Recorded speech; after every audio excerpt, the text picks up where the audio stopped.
Good evening and welcome to Artist Talk on Art. It's Monday, May 9th, 2022. I'm Doug Shear, president of ATOA. Let me just mention that if you have friends you think would enjoy seeing this event and learning about residencies, this will be posted to our YouTube channel probably within about a week, maybe sooner. This is expected to run about 90 minutes. And toward the last 10 or 15 minutes, we usually leave a little time for a Q&A, which you can do by posting your questions or comments to the chat function at the bottom of the Zoom screen. I will allow Mitch Plinick, who is the moderator of this event and who put it together, was the organizer. I will let him introduce himself and then the members of the panel. Mitch. Okay. All right. Thank you all for attending this evening. I'm a board member since 2013. I'm an art insurance broker. I have done panels for ATOA, primarily focusing in on professional practices, how an artist should market themselves with various topics. Tonight's a little different. I'm not an artist myself. I'm strictly an art appreciator with an art history degree. One of the reasons, the only reason, honestly, if I ever wanted to be an artist, would be to attend an artist residency. From speaking to various artists and especially fellow board member and friend Jacqueline Rada, I've really gotten a sense of how enriching artist residencies are, both on a personal level and on a professional level. So tonight, very kind as far as to have Carolyn Casey, membership manager at Residencies from Australia. Hannah Verrill, do I pronounce that correctly? Okay, of Woodstock Byrdcliffe Guild, who is the guest artist in residence director. Jacqueline Rada, a board member that I mentioned previously, and I don't see her yet, but hopefully Janna Longare of Transcultural Exchange in Boston. So since Carolyn from Residencies is in Australia, so it's about 9:00 a.m. her time, I'm going to start her off and just give a little brief introduction about Residencies. Okay, so Residencies worldwide network of artist residencies is the international professional body for the arts residency field, and their network comprises over 550 members in 75 countries. Their member contributions enable them to offer free resources for artists who can browse their website in search of residencies and open calls at no cost. Residencies has recently seen the rise of digital and hybrid, which is a combination of in-person and digital formats residencies, giving greater options and accessibility to artists seeking to further their professional development through residency opportunities, whether staying local or looking international. Just a little bit about Carolyn. She has been membership manager at Residencies for close to over 2 years now. Prior to that, she was the projects and event coordinator for Asian Link. Asia Link is Australia's leading center for creative engagement with Asia, also out of Australia. And prior to that, she's got a great background. She had been with Arts Hub, which is Australia's leading website dedicated to those working within and supporting the arts sector. So if I may, turn it over to Carolyn Casey, Membership Manager, Res Artists. Hi, everyone. Thank you so much for that lovely introduction. Carolyn here, Res Artists Membership Manager. Good afternoon and good evening to you all. Good morning here from Naarm, commonly known as Melbourne, here in Victoria, Australia, where the Res Artists International Office is based.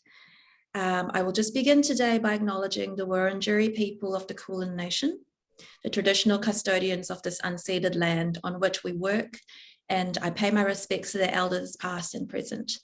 I extend that respect to any Aboriginal, Torres Strait Islander peoples and Indigenous peoples listening today. So as Mitch kindly introduced us and given you all a brief background about Res Artists, I just wanted to talk a little bit further on our beginnings. Res Artists, translated from Latin, literally means for the arts. As an organisation, we began 29 years ago, conceived in Greece in 1992, born in Germany in 1993, by a volunteer organisation and informal network to represent and support the needs of arts residency centres and residency programs. In 2003, Res Artists was granted official legal status and registered as a foundation in the Netherlands, in Amsterdam. The head office was situated in Amsterdam from then on until very recently. As you all know, COVID has had a devastating impact on both the arts and culture and travel sectors. And Res Artists, being at the intersect of both of these sectors, was significantly impacted. So in 2020, our board had to make the very difficult decision to close our head office, and we moved all operations here to Australia, where the executive director, Eliza Dawson, and I were based in a satellite office. Currently, we are very generously supported by a couple of Australian benefactors, and so we're able to keep our office overheads to a minimum. As an international network, it really doesn't matter where we're based, and we can attest to that definitely. And I guess in light of the current situation, we all now more than ever have to be flexible and agile and adaptable. And I guess Res Artists, we've had to go through that ourselves and also, I guess, set an example for our members. So as was mentioned previously, we support our members by promoting their programs and providing professional development and capacity building to them. We advocate for the importance and future sustainability of arts residencies and provide recommendations towards cultural mobility, research and policy. So an example of this is the Res Artists partnership with UCL, or University College of London. We've been working on a 3-part survey titled COVID-19 Impact Survey on the Arts Sector.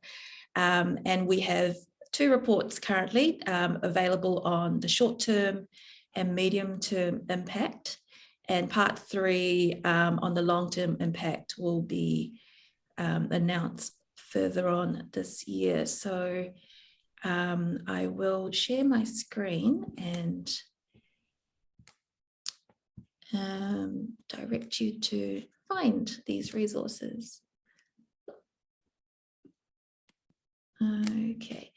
So just now I am on the Res Artists website, resartists.org. And actually what I will do is I'll make available all the links I'm using today as well to distribute after this talk. And if we go to COVID-19 survey, which is under resources.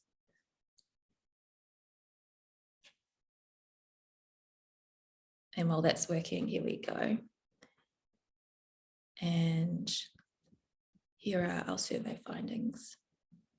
So as the name suggests, the short-term survey findings were very much back in 2020 when we were hit with the pandemic, and it's definitely full of uncertainty as to what what we were all going through back then. Part 2 was very interesting and extremely moving, I guess. It was very much focused on artist experiences and what artists had to go through. So absolutely, I encourage you to click on the links and you can read everything there. So back to our remit. Our member contributions enable us to offer free resources for artists who can browse our website in search of residencies and open calls at no cost. As we are a vetted network, artists can be reassured that they are applying for and traveling to a recognized residency provider. Although, of course, that will vary from at one end of the spectrum, we have large government affiliated, very well funded institutions, all the way to a small artist run or owner operated space with a huge variety in between. So I'll just show you what that looks like if we pop back to our homepage. And I'll talk through this in a moment. So residency profiles, and here we go. Residencies has recently seen, as was mentioned, the rise of digital and hybrid residencies, so that we found has given a greater opportunity, accessibility to artists seeking to further professional development.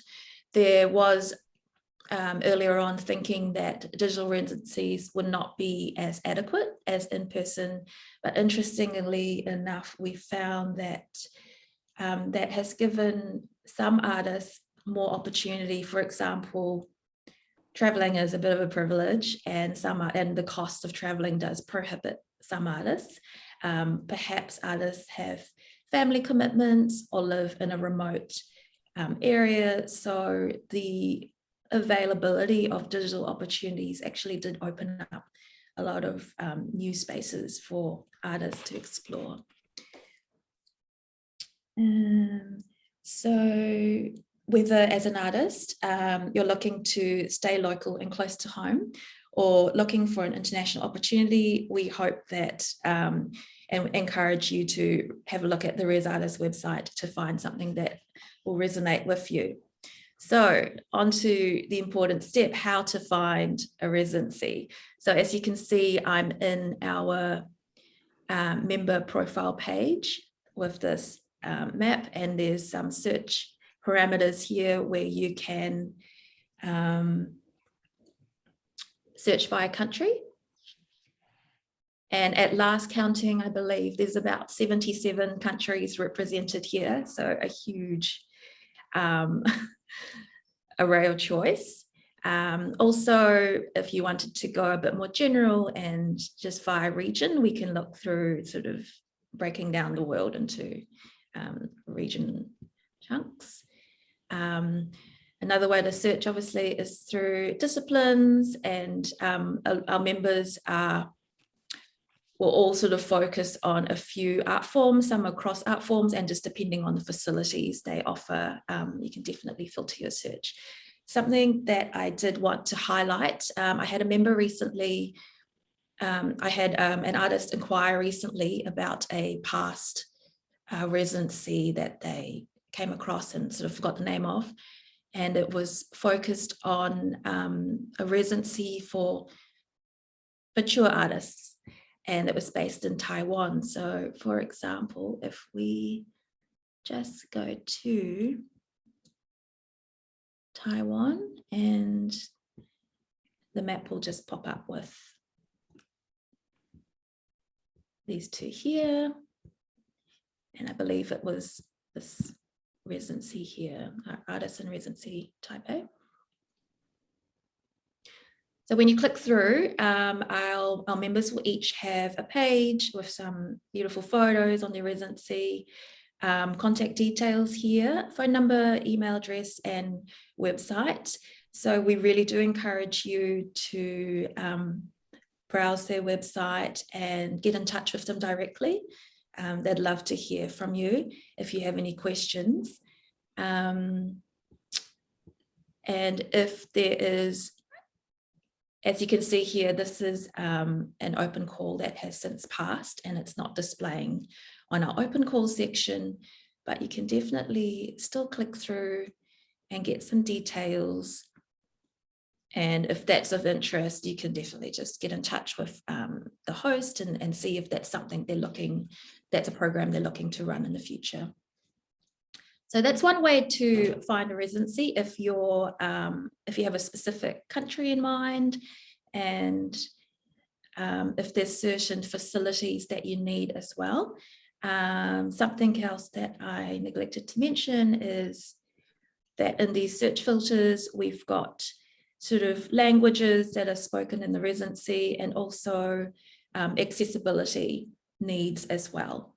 And definitely, I think there's also, yes, here we go.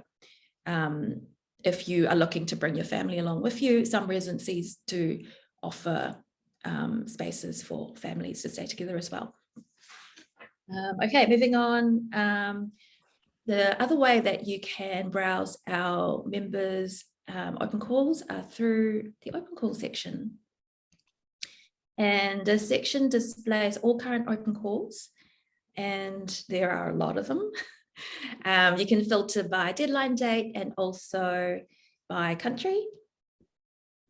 And the other feature that we're working on is, with the rise of digital residencies, we have this global option, which will show you online residencies.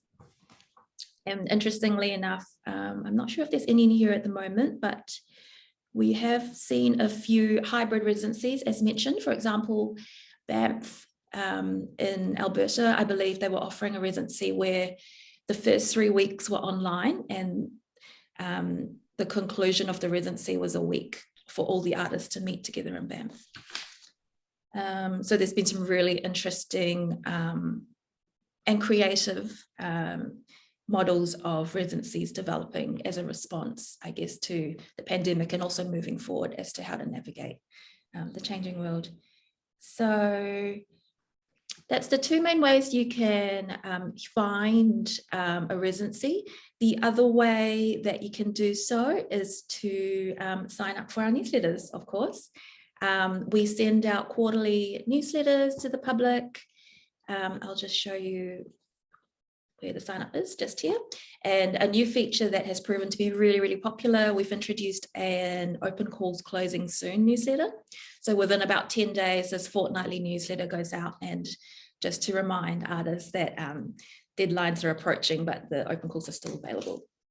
Other ways you can find our residencies are through Facebook and Twitter, and also on Instagram.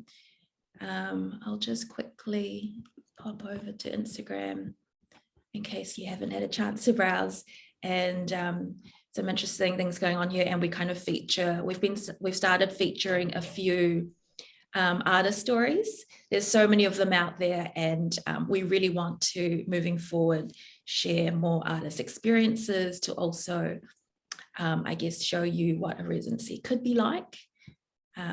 So yeah, I'd encourage you to have a look at our Instagram and follow us. And the other thing I wanted to share with you was also, we do host an in-person conference annually, and you can find more information about that in this tab. We were meant to host one in Kiev in the Ukraine in September this year, but of course that is not going to happen.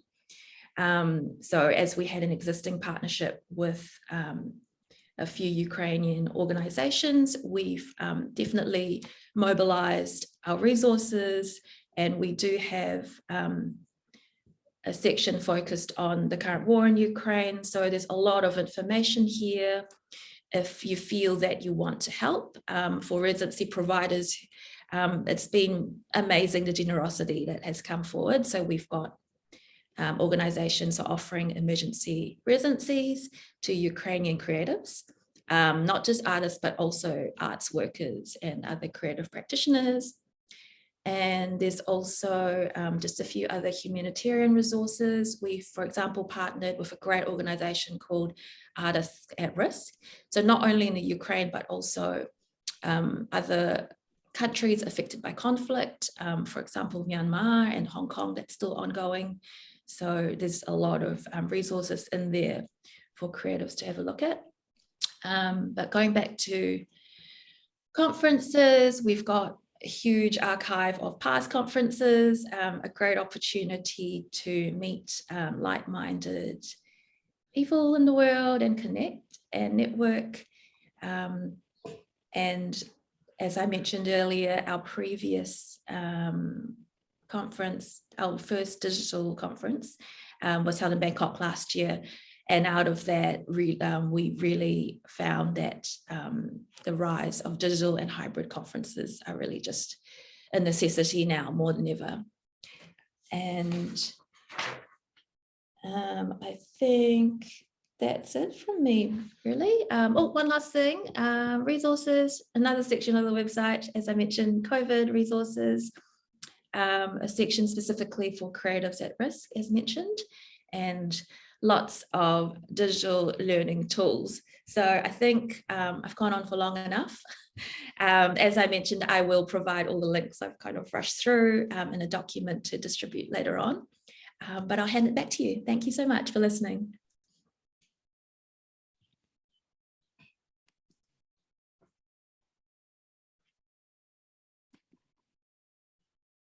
Oh, Mitch, you'll need to unmute yourself.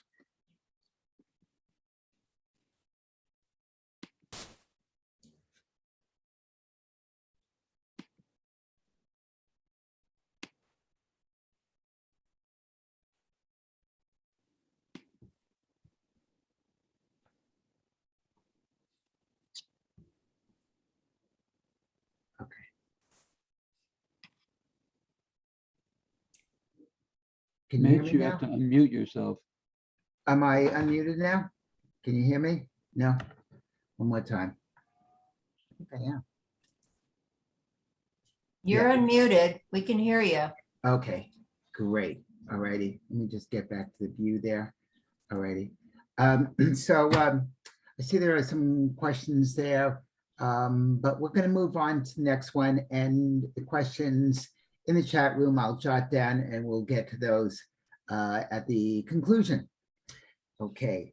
The next panelist will be Janna Verrill from Woodstock Byrdcliffe's Artisan Residency program. First, let me mention about Birdcliffe's Artisan Residency, then a little bit about Janna. Let me just get my view here. Hold on. Okay. All right. So Birdcliffe's Artisan Residence. Can you hear me? All right.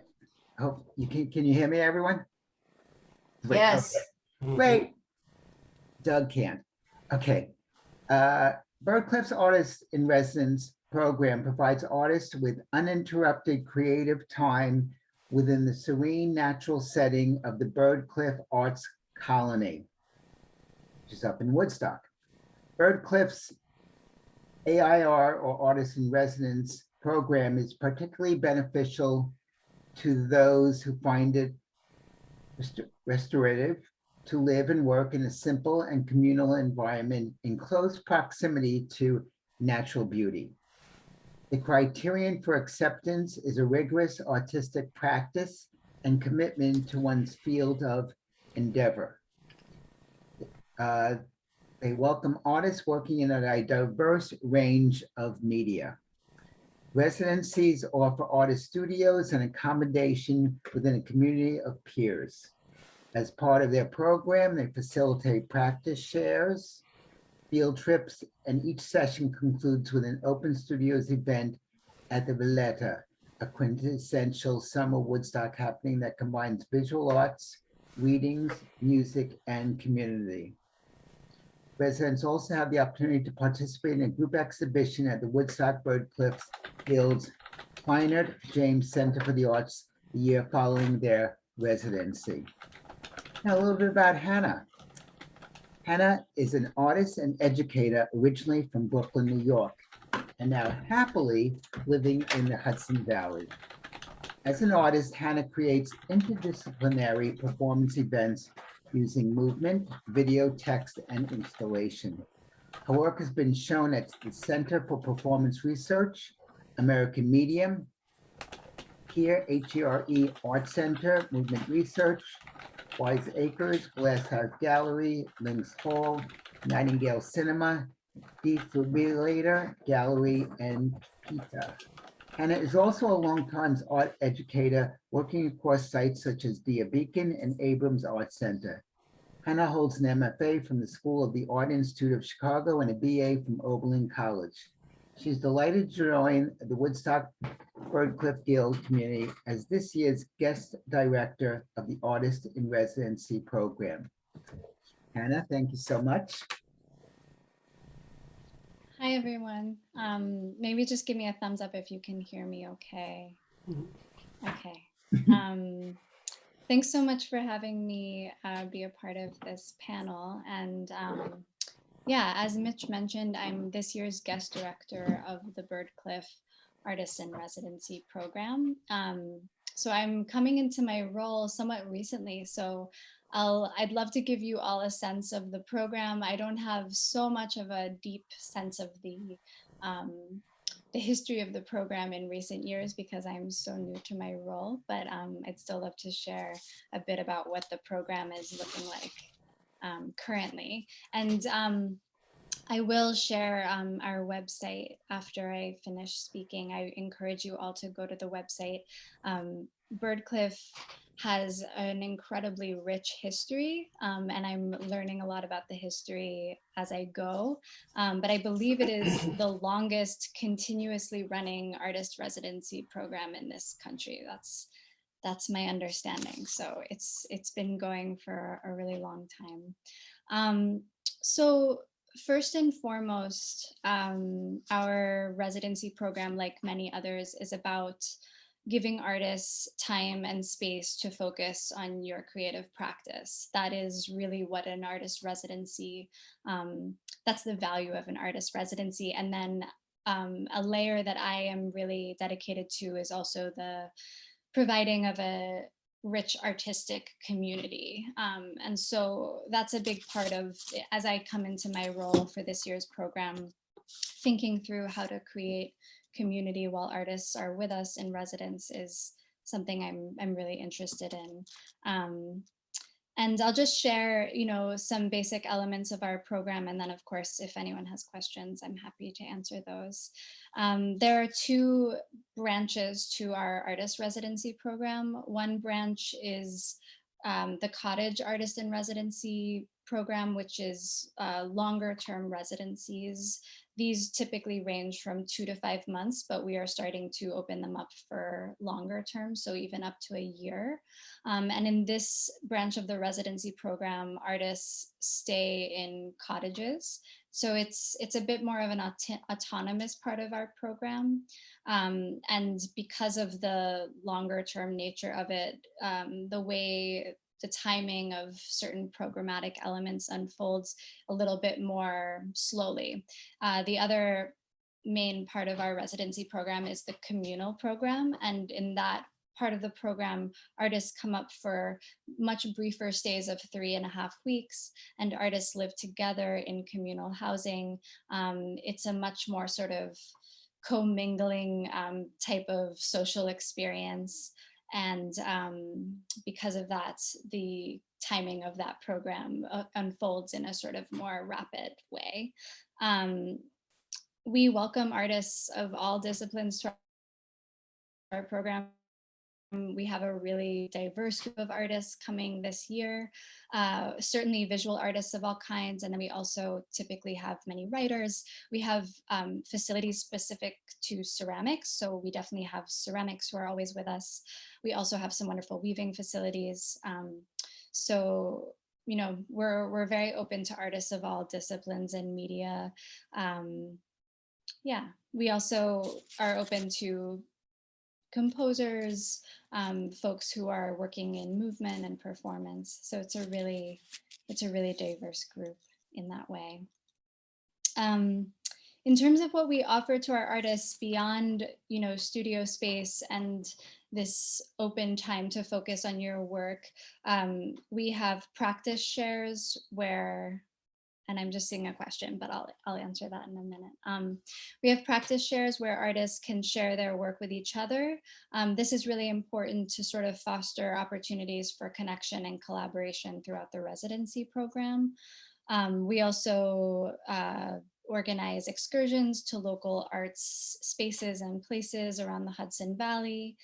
And then at the end of each session of our communal program, we have an open studios event where we welcome the general public of the Woodstock community up to just see the work that's getting made up at Birdcliff. And this I found in my past experience being an artist in residence, I think it can be really helpful to have sort of a moment of punctuation where you can present your work, so that as you're in residence, you sort of have an event that you're working towards, and when you know that you'll be sharing your work with a larger public. This year, we're welcoming around 70 artists up to Birdcliff, and this is, we're sort of moving out of a much lower capacity in the past 2 years because of COVID-19. This year, we're moving back towards full capacity.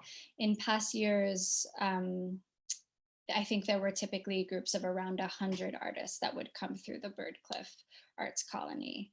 So it was a larger group in the past, and I think we'll get there soon. We also do offer, we have a wonderful fellowship program to help support artists in need. So that's always a part of our application process, is that we have various kinds of fellowships for artists to apply to. Yeah, so that's a little bit about our program, and if anyone has questions now or a little later on, I'm happy to answer those.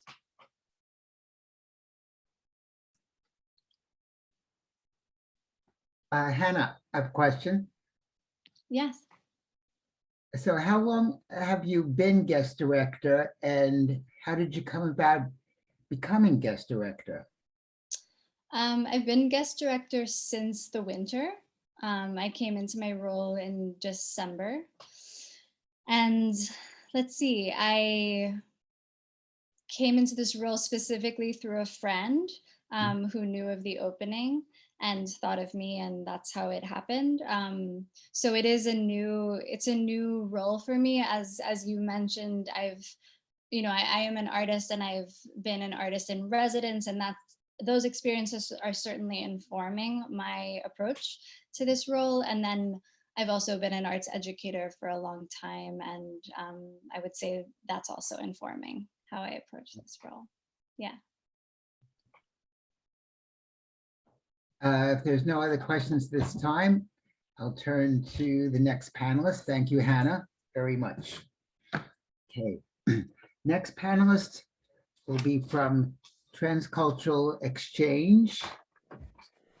Let's see if I can see her on here. Yes, I'm here. Great. It's pronounced Janna or Janna? It's Janna. It's Janna. Thank you. You did it the right way the first time. Okay, thank you so much. All right, I want to thank Janna very much for presenting this evening.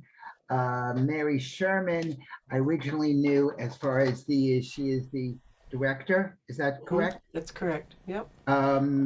First met her, I would say probably going back to a ATOA Artist Talking Art panel on artists' residencies. That was probably back in, I'm going to guess around 2012 or so. And so I remember, how enriching it was to have her on the panel, and so many artists are aware of Transcultural Exchange. Unfortunately, Mary had a very important prior commitment at the French Embassy in regards to the Ukrainian effort. So Janna was kind enough to sit in for Mary. And certainly when I saw her bio, I said, oh yeah, she's absolutely qualified.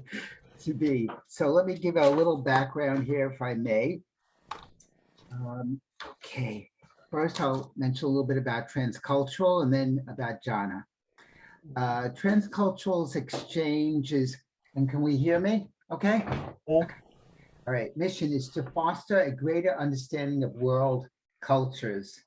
The organization does this through large-scale global art projects, cultural exchanges, and educational programming.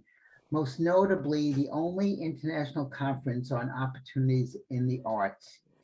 Transcultural Exchange's next conference returns to the United States this November 4th through the 6th in Boston. There, artists of all disciplines and career levels will be able to meet with residency directors, curators, collectors, arts administrators, and critics. The 2022 conference will also include panels, networking events, offsite activities, screening talks, expanded portfolio review / mentoring sessions, and an exhibitors hall showcasing the latest products, additional residency programs, and opportunities. More than 150 representatives from around the world will be on hand to present their programs, which support the needs of practicing artists today. Knowing that success is not solely dependent on making good work, but that it also needs to be brought to the attention of others. Transcultural Exchange's projects and conferences bring artist excellence to the attention of the world. Conferences in particular put artists in touch with their national, one second, turn the page, and international peers and those in the position to promote their work.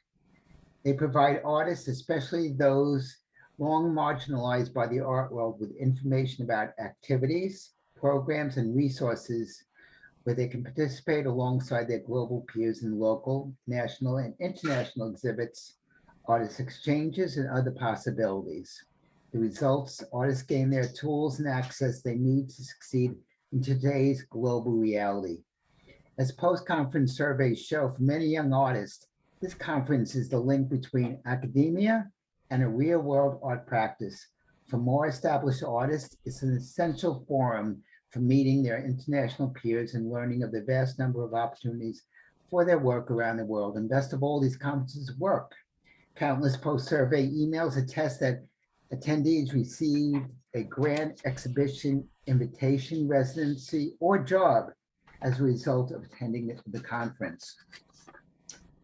Janna Longare is a widely exhibited artist, teacher, professor at the Massachusetts College of Art and Design, and longtime board member of Transcultural Exchange.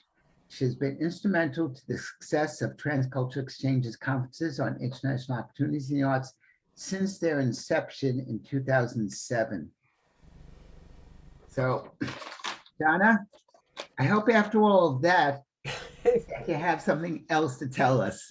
Thank you, thank you, thank you, everyone, and I hope you're all doing well. I really appreciate hearing from the two previous presenters because I think I very much know Residencies, and there are some other organizations similar, but I think this has grown greatly, this whole idea of what a residency is and how to get involved, and it's a wonderful addition to the creative community because it's a way to network.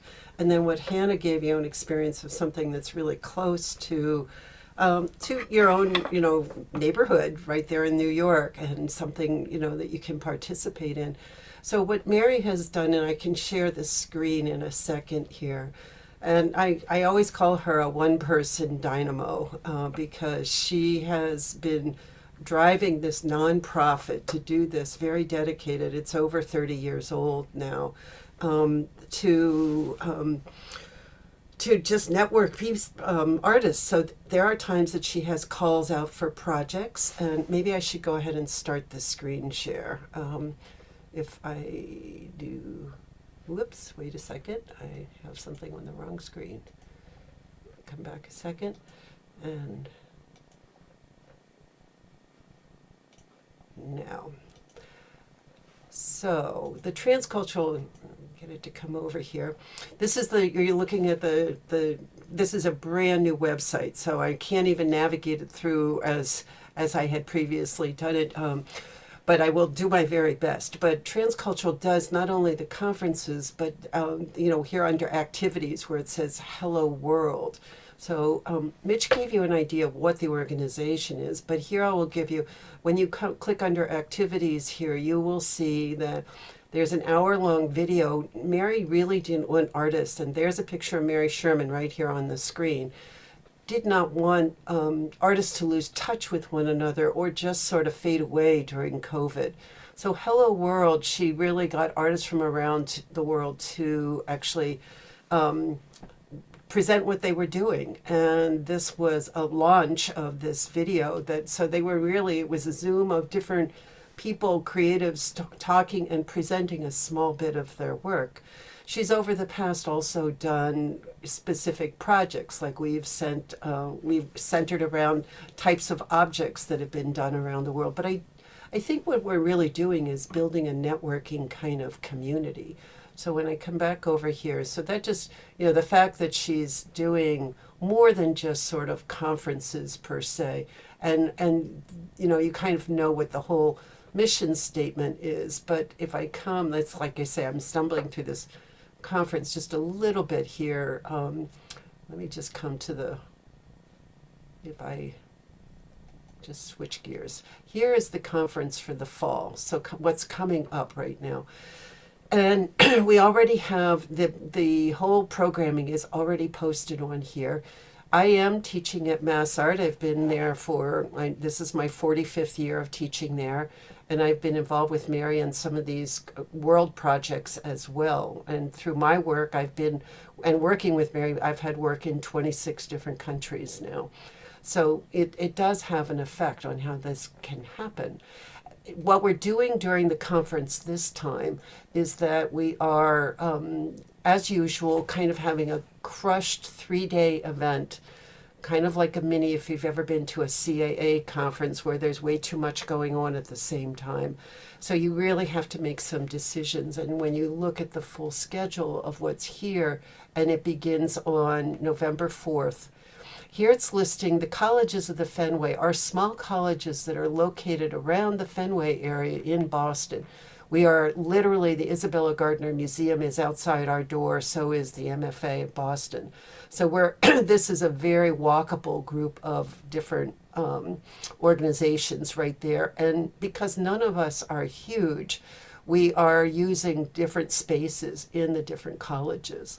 So we're starting on Friday, and we will be ending on Sunday. And so what we're doing is these panels, which you see that here's Friday, just looking at Friday morning starting at 10, there are 3 different panels going on at the same time. And you can already see which school and who's the moderator, and then who are the different speakers that are coming under different categories. These have been organized under people have made proposals as presenters, and so they have all been collected and put together under that way. This kind of runs through. If I scroll down, it's much easier for you guys to write, watch it on your own, go through and read carefully. But it'll give you some, I want to go through a certain part of it. You can see it here. So you'll keep seeing these clusters of speakers coming up. Then you'll see there's points where there's a roundtable discussion, and it has, again, a different topic, and then who is the person who is doing that. So roundtable discussions, they're hour long, kind of over lunch. People are sort of eating lunch together and finding everybody that's interested in these particular topics to be on one of these particular tables. So people do move around, like many other conferences. They're like, oh, well, I think I really want to catch something here. So it's not unheard of that people are sort of hopping around from one to the other. So after lunch then, there's another round of more of the what's happening, take it to the streets, art and public realm, valuable perspectives, cultural canon. You can see that, and then yet there's another round of roundtable discussions. The other thing that was at the top of this, if I slide back up, sorry to do this because I hate that when we see it on Zooms. I believe you see here that there's registration and check-in. Wait a second, I thought I saw it here. But there are also the idea of doing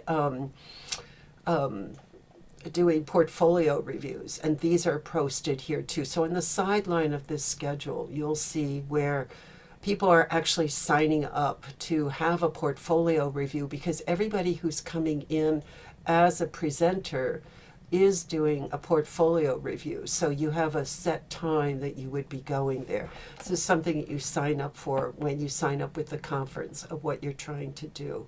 So the portfolio reviews are going on, and then as we go through the rest of the conference, the schedule and whatnot, which I just had here a second ago, we get to a point where there are also petracuchas, where you're seeing these posted on here too. So this is Saturday, and here you have a lot of people presenting in a very short order.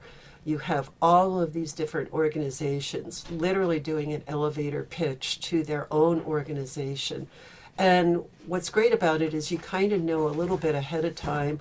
I know myself, I've gotten used to using my camera as a way to kind of, it's my note taker these days, my phone camera, because it's so hard to keep track of everything. So I'm constantly taking pictures of things. But every one of these, there's somebody coming to say, well, if you want to go to China, and they give such a quick, but a quick introduction. Some of them are also on the other presentations, but it also gives you a chance just to meet them individually. And they may be some of the people that you would like to sign up for to do one of the portfolio reviews, especially after you see it. So this is Saturday morning for 2 hours, that it's all happening at the same time. And then when we go back to the rest of the schedule, we'll continue as we had been looking at it there between Friday and Friday night.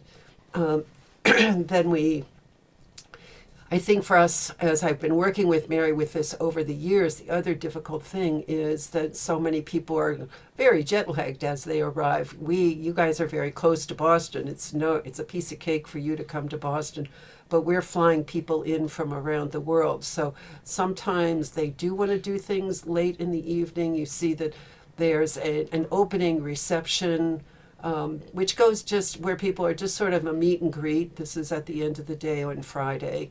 And we have a keynote who's at the end of the day also. But then at that point, then usually everybody's ready to sort of call it quits and get up early and start the next morning. And there you see the petracuchas. And then you also see because people are also curious, maybe not so much, you all, as I just said, are close to Boston. You can come and see the Isabella Gardner Museum anytime. But it is right outside the door. So if you do want a bit of fresh air and you want to go see something else, there are some off-site things that are going on that are related to the conference.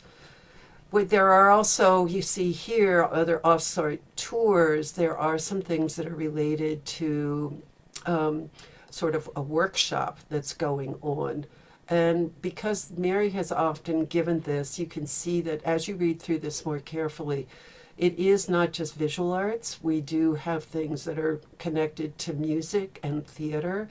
And you see, here's a workshop where you're in a smaller discussion group with finding the right residency for you, asking about money. So there's actual sort of nuts and bolts kind of thing.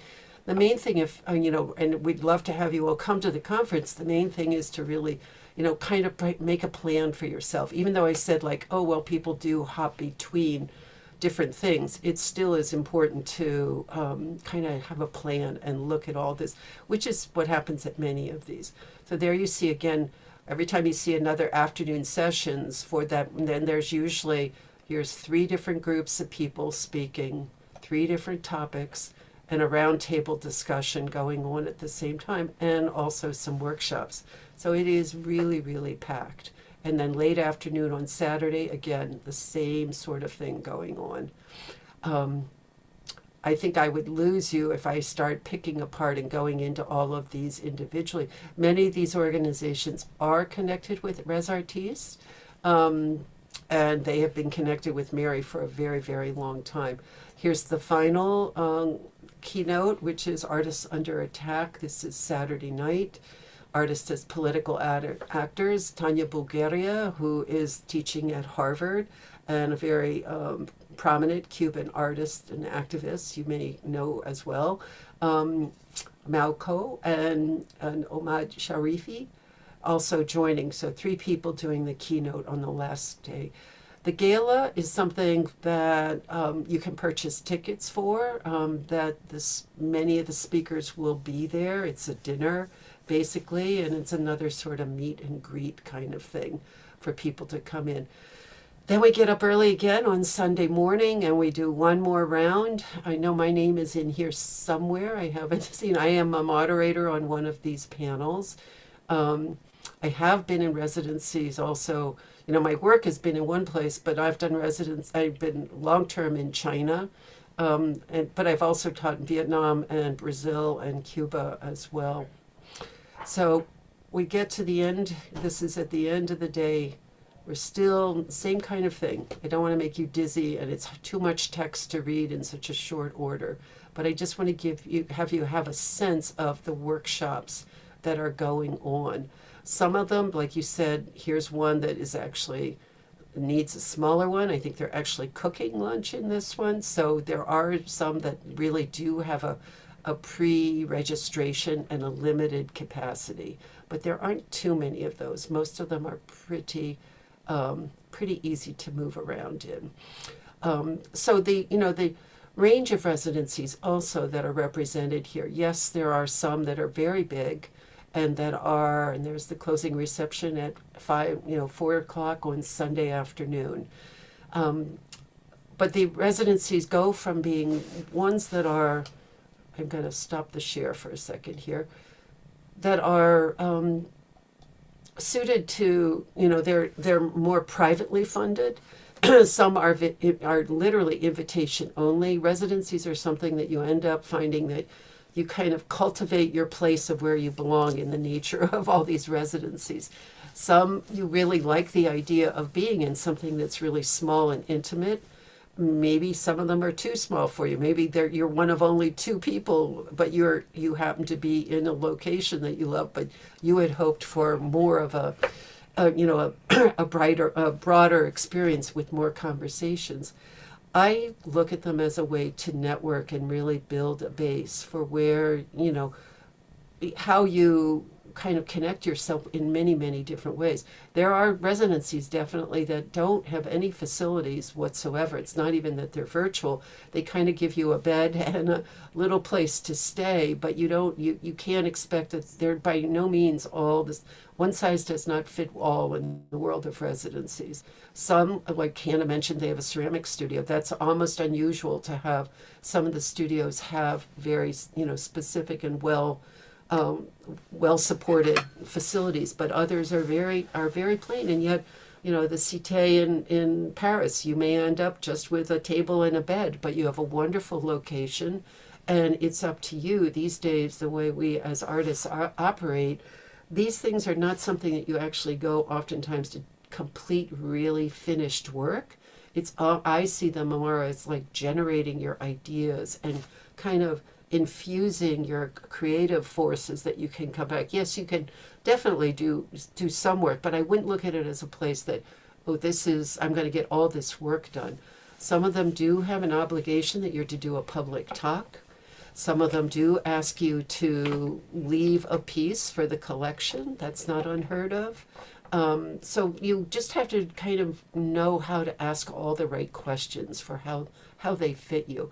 And so that's the one thing that the conference does, is that it puts everybody in the same place, trying to absorb as much information as possible and begin to sort your way through all this stuff. So I hope that helps. I'm happy to take any questions as well. All right. Okay, we're going to time-wise. Thank you so much, Janna. And I had a couple questions. We'll get to it as soon as we finish up with the last panelists, but thank you. All righty. The final and certainly, I would say save the best for last panelist is fellow board member and good friend Jacqueline Rada. And Jacqueline was the one that originally got me onto the board of Artists Talking Art ATOA back in 2013, which I am eternally grateful for. So a little bit about, and reason, okay. Main reason I had Jacqueline and I asked her to be on the panel was because over the years, she has spoken many times of the various residencies she has been on. And she was actually my first choice to be on the panel. So a little bit about Jacqueline Rada, who is not only an ATOA longtime board member, but also the secretary of ATOA Artists Talking Art. Jacqueline is a New York City-based painter maintaining a studio in Long Island City. She attended and if you don't know, Long Island City is in the borough of Queens, New York. She attended the Brooklyn Museum Art School and holds a BA in Fine Arts from Hunter College. Do we hear it? Okay. Active in the New York City arts community, she is a board member, officer of several New York City art organizations. A native New Yorker, Jacqueline lives and works in New York City. She began formal art studies after high school graduation at the Brooklyn Museum Art School, and then received a BA in Fine Arts cum laude from Hunter College, New York City. She maintains a studio in Long Island City. She has been selected to participate in Master Painting Program 4 at LIU Southampton campus, AIR Artisan Residency Program at the Nantucket School of Art and Design, and has been awarded residencies in Ireland. Okay, Jacqueline, I can't pronounce that one, so you'll have to. And Italy, BAU Institute several times in Iceland.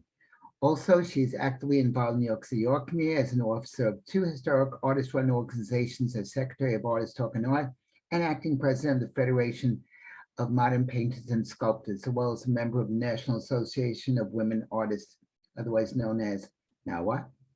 She exhibits in the New York metropolitan area and her work is in many private collections. So please have the honor of turning it over to fellow board member and good friend, Jacqueline Rada.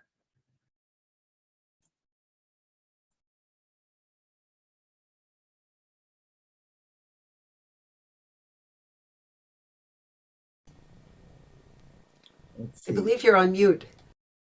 Yeah, you're on mute. Oh, I had to repeat everything I just said. Thank you so much, Mitch. I was like wondering who you were talking about with all those titles and positions, but you know, I love doing all of them and being in the art community in New York City, which is wonderful. And the 3 speakers were terrific. I have used all of the, well, not Birdcliff. I loved hearing about Birdcliff. I knew nothing about it, but I definitely have used art, what is it? Residencies, and I have been to a transcultural conference in Boston a few years ago with a group from the New York Artist Circle, and it was one of the most incredible experiences.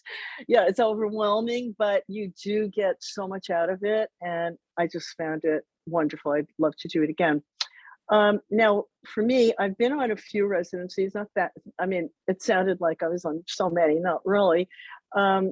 Over the years, I guess, like Nantucket, that was a very long time ago, and I didn't even realize it was a residency at the time, to be honest with you, but it was great.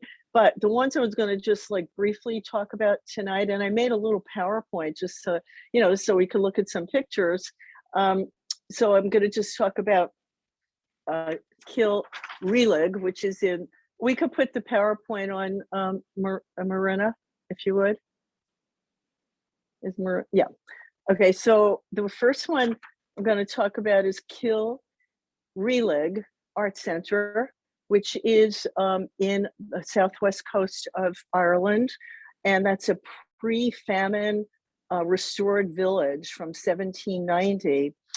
There are it's near the Skellig Islands on the coast, and there are 8 stone cottages that have been restored into artist studios, which you can go to the next slide. You can go to the next one, Marina. No, okay.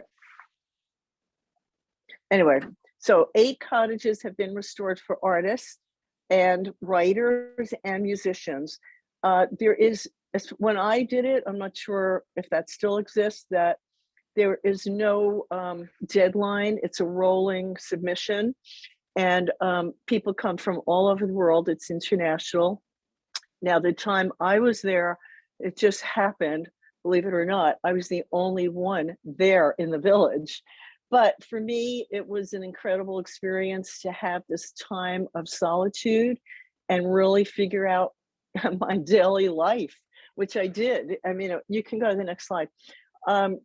And I worked into, that's my cottage. I went there with a certain idea that I wanted to do plein air painting, because I don't normally do plein air. And I was very attracted to Ireland, about the mists and, you know, the mystery of it. However, when I got there, it was the sunniest period that they ever had in Ireland. So I was not inspired. And after a couple of days, I thought, well, what's really resonating? And what it was the cottages and the ruins around. They just spoke to me so much. I don't know if it was the history of the people that had been there, or just the architecture and the beautiful surroundings. We were right on the Atlantic Ocean. Anyway, so I ended up spending my whole time there doing drawings about the cottages. And one of the things about residencies for me has been that what I do in the residency, I take back to New York in my studio, and I work on that stuff for like a year or two. You know, it just like blossoms and develops. And so for me, when I first thought about, you can keep going on these slides, Marina. That's the studio space, absolutely beautiful, the big skylight. But a lot of times, and that's the view from the cottages, you know, I thought when you went on a residency, you had to have a project that you were going to work on. And many times they do ask you, well, they did here. And I said, I wanted to do plein air painting. But then once you get to the place, or once I get to a place, it may turn into something totally different, which is actually very good, because you're far away from where you are normally, not with anybody you know, in a new environment. And it's like you have this fresh feeling, like you have no ties to anything, and you just, you know, do something else, which I found in retrospect, as time goes by, it gets richer and richer. So that's also the cottage view in the mist, which comes in every day at about 4 o'clock. So I would highly recommend going to Kilreelig, which normally there should be 8 people there. These are some of the things I've done from there. You can keep moving. I just think it's an incredible place. And there is 8 cottages. One of them is a communal space where if there is a full complement of artists there, that's the space that they use to get together for either, you know, a meal or some entertainment or just talking. Anyway, so this was a very unique experience for me, one I will never forget, always treasure. And I even did some, so while I was there, I started doing some handmade monoprints with absolutely no materials, but I managed somehow to, you know, have a lot of fun with it. And I did the place is filled with sheep, goats, and cows, and those were my only friends, and they were great. Okay, so that was Kilreelig in Ballinskelligs, Ireland. And then the next one I would like to talk about, if we can move to the next slide, is the Bear Art Center in Iceland, which is about 5 hours north of Reykjavik. So it's a long trip, but it's beautiful, you know, to go through the Icelandic landscape and see all of the lava fields and all that. Now I did a workshop here. I didn't do a residency, but they offer residencies in the summer, 2-week residencies. Next slide, please. And this is it. It's an amazingly beautiful complex, and each artist gets a room with a studio of your own, which this is a studio, and that's also the studio. And this is artwork that I did as a result of that workshop. The workshop was experimental drawing, but when I came back, this one I just did right before COVID, so I was working on those paintings for quite a long time, and that's a beautiful place to be. As I said, it is five hours away. It's pretty remote, and I think probably the most artists at once is maybe 10 or 12. But it's very nice because you really interact with each other, and you live together pretty much. Okay, the third one I wanted to talk about is the Bow Institute. I went on 3 or 2.5 residencies in Puglia, which unfortunately is disbanded, but Bow Institute still offers a residency in Cassis, France in the summer. This was the studio space that I had. The first picture we saw, that was the villa where 15 artists lived together. And we chose, places around the grounds to be our studio. This was mine. It was overlooking the garden. This was a very close-knit, that is the garden. It was a walled garden. We ate together. We worked individually, but there was a lot of interaction in the evenings. We did a lot of excursions in Puglia, and I discovered Puglia through this residency, which is the most extraordinary part of Italy. And I've been to Italy many times, and I am of Italian origin, but I knew nothing about Puglia. It's like a best kept secret. It's got 4 or 5 different cultures all mixed together, and it's incredible. I just loved it. So there was a month at this residency, which this is all still in the country. This is some of the artwork. Now here again, I ended up focusing on the architecture because the architecture in Puglia is very different than the rest of Italy. First of all, it's not the same color as most of Italy's, that sienna color. It's all very white, and it has sort of a Middle Eastern, it has a very big Norman influence. So it's very minimal and angular, and the light shining on it, it just, I don't know, it just spoke to me. So, and these again were small pieces I did there, but when I came back, I did larger, this is painting. I did a series of larger paintings based on those small pastels that I did while I was there. Now, the second time I went for a month, I went to Otranto, which is about 4 kilometers from the place I had been before. And that residency also had about 15 people. We each had our individual apartments. Well, we shared with people, and they were writers and artists, which was a wonderful combination. I had never had that experience before, and I met a lot of really great people, some of whom I'm still in touch with. Some live in Manhattan, some live, in Australia, but it's nice, to have the contact with them. And here we worked in that castle that we just saw. And then, that was in the morning, then you had your lunch. And then after a few days, I thought, well, gee, am I ever going to have a chance to be in a place like this for a whole month? So the beach, that was the beach. It was right there, right downstairs from the castle. So I did a lot of time on the beach as well. But I did a lot of work here. And overall, it was an incredible experience. Again, I have to say, in the sense that I really had time to think about nothing else but exactly what I was doing there, which didn't relate to anything that I was doing, before. Well, it did, but it wasn't a continuation. It was new. You can go to the next slide. this is just inside the castle of the studio space that we had. That's where I lived, on that street, with two other lovely young women. One was a writer and one was a painter, and she was actually part of the residency program. You know, she was one of the administrative people, and we had a great time, three of us. That's a little terrace.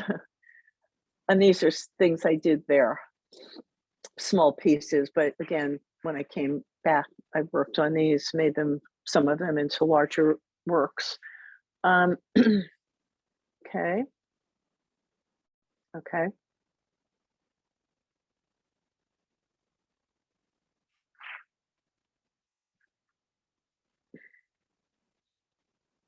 And this is what you do in Italy, as you know. And if you don't, you should go and find out. You can go, keep going. That's just my kitchen. Okay, that's it. So that's all I have to say. If you have anybody wants to ask me anything, I'd be happy to elaborate. Jacqueline, Yes. I just got back from Puglia, Oh. region of Lecce, Yes. and I started studying the paper mache that's very particular to that region. And I have to say the entire area is enchanting. Absolutely. It is. It's like the best place in Italy that nobody knows about. It's unbelievable. Everybody's knowing about it now, unfortunately. Well, yeah, but you know, the good thing is, I mean, the good and bad, it's very difficult to get to. Yes. I mean, you have to fly to Rome and then fly across to the Adriatic and then go 3 hours down. But you know what? And Lecce, which I didn't mention, is known as the Florence of Southern Italy. It is the most elegant, sophisticated city that you would never imagine was that far south. Yeah. So, and the other thing I forgot to mention is that after each of these residencies, we had, well, in Lecce, we had a full exhibition in a gallery, the whole group, which was great. And in Casa Masella, we had an exhibition on the grounds where people did come in. I actually sold 1 or 2 things. I couldn't believe it. Anyway, yes, but I love Puglia. I can't wait to go back. I'm on my way back. This is a question that I would address both to the to res artists and also transcultural in particular, because I'm much more familiar with Birdcliff. I mean, I'm in Woodstock, so but of those two, both my wife and I are artists. So if we were going to do this, we would love to find a place where we can, you know, share a residence to live in, and possibly have separate studios to work in. And so I'm curious, is that a pretty common thing, or is that unusual? Well, of the ones that I went to, Kill Releg, you can do that with, for sure. Okay. You get a cottage, and you are, it's okay to have someone with you, and if that person is an artist, that's great. I mean, if my husband had been alive at the time, we would have done it together. I don't think that's the case. It wouldn't have been the case in the Italian residencies, because that one was a very, well, it could have been. That's not true. I'm sorry. Yeah, there were 15 people in each of those, and they were vetted. You know, I mean, they had to be. Yeah, and yes, I think there was a couple there, but that one doesn't exist anymore. I'm sorry. I think that it varies. You know, I have noticed sometimes they say you can bring someone. Most of the time, I don't think so, though. But I don't know. But you would know more than I about that transcultural, Janna. What does Janna have to say? Well, what I would say is that I think this is something that was not in part of the initial plans of what a residency was, but I think residencies have grown. You see ones now there are residencies just for mothers. There are residencies that do focus on, you know, couples or things like that. It initially was like, oh no, you're the only person who gets in. I have the same situation when my husband is is with me, but I do think they're accommodating, but they don't all have the space to accommodate it. So it really comes down to, and what the connect is to, you know, the obligations that you have. Like in China, I was also teaching. You know, I was expected to teach for 10 days. I was there for 3 months. And so, you know, there's just so many different obligations. So you have to really sort that out with each one. And Residencies, I think you guys have it on. A lot of the places will post that couples are well, you know, they put it on their individual pages. So Yeah. you can research a lot. The best thing to do is just to start a file, almost get your world map or your globe and decide where do you want to go? What would inspire you? And then start to research, like you have to figure out what's your plan for researching, you know. And so because I know there's searchable tools, not so much on Transcultural's website, but on Residencies website, you can search by certain things, by, you know, size. Well, yeah. yeah, I think I'm pretty sure I had this urge to go to Ireland, and I'm pretty sure that I did find it on Residencies, and I found you know, exactly what I was looking for, to be in this beautiful remote place. Became more remote than I thought it was going to be, but I just loved it. I don't know if I could. I mean, I didn't know when I made it that I was going to be the only person there. I mean, when I first got there, there were 2 writers, but they left the next day, and then I was the only person on that whole in that whole play. But it was like, you know, it's something I'd always wanted to live in a monastery, so I kind of got my wish anyway. I would say yes, that's the thing. You just never know. And, you know, if you have real specific, you really have to search out what your own situation is and what would work best for you. Right. And so some people would actually adore that opportunity to be that alone and in a quiet space, and other people would be just kind of, you know, not into it at all. It would not, I know. it would not be That's right. their thing. So you have to kind of have to know those things. And what is the availability, or how many in general, how many or what percentage of residencies are free to those who are becoming the residents versus where you have to pay all The or majority are, you are going to have to find funding for the majority of them. And there are other sources to apply for funding. It just depends on, you know, I would say that because they have to find funding somewhere. And a few of them were endowed by a certain, you know, individual or an organization. But otherwise, they're also looking, and that's why some of them asked, you know, to donate a piece. There's a whole in that regard. So what would you say, since that's the case, what would you say is a typical cost for a 1 week stay, and then people can multiply that out? Oh, I don't know that there's one typical cost. You know, I really don't, because I mean, again, we're talking thousands of dollars though, let's say, huh? Let's turn it over to Carolyn as far as Ray's Artiste, if you yes, can let's answer see what, these questions. yes. Oh, there's lots of questions to answer. So firstly, Doug, if you go to the Res Artist website, the listing section where the map was, we do have search filters. So there's definitely an option to search for places that will accommodate children and partners. And as Janna said, yeah, it really depends on the place and their setup. Some places can be really remote, so that might not be the most suitable for children, Right. say, for example. But we do have those searchable parameters. There is also a filter for whether funding is provided or whether there's a fee. And yes, unfortunately, in a lot of cases, especially the smaller organizations and artist-run residencies, there will be fees because most of them, if not all, are not-for-profits, and it's also a lifestyle for the residency host, and yeah, funding has to come from somewhere, unfortunately. But if you look at sort of the larger institutions in the States, there's quite a few. I think the Golden Foundation run one. There's one in there's so many, but and then the for example, who am I thinking of? IASPIS, that's a really large Swedish organization, and they do provide a generous stipend. but it really, really depends on what they have available to them. And in terms of cost, again, it really depends on the organization and also what country they're located in. So costs will be a lot lower for a place in perhaps Asia or South America as compared to parts of Europe, like Scandinavia, for example.